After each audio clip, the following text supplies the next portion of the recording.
At the heart of our work to reach the more than 2 million people who use ecstasy recreationally each year, along with their friends, families, and loved ones, is one core message.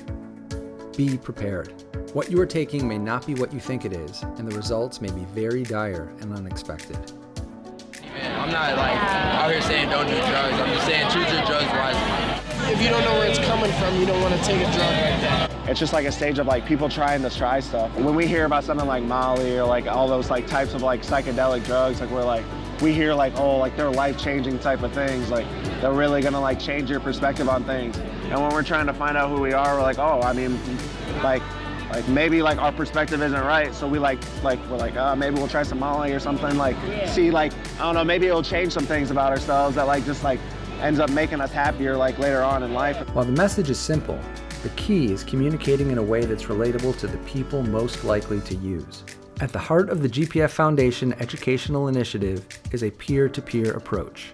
Here is GPF Foundation fellow and educational presenter Lexi Kessler. I think that because I have been in that scene before, that I can bring a little bit more of a personal experience to people that might want to try this drug or have already tried it.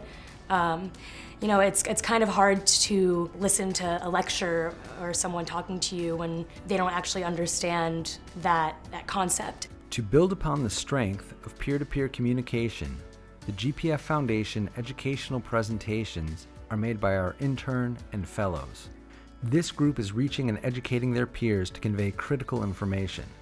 Here is a short excerpt from one of our recent presentations led by GPF Foundation fellow Taylor McCauley. The next thing we're going to talk about is adulteration, which is also known as lacing.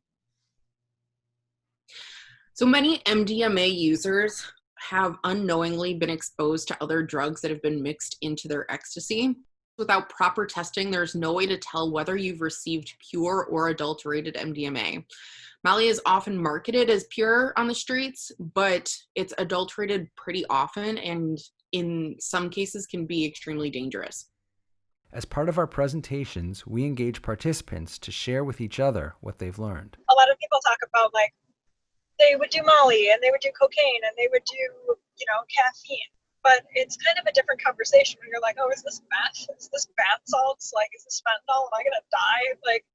It's just important to know, I think a lot of people are willing to accept a certain level of risk associated with knowing, this probably isn't pure. But then once you understand what that could actually mean for you, I think it's a different decision.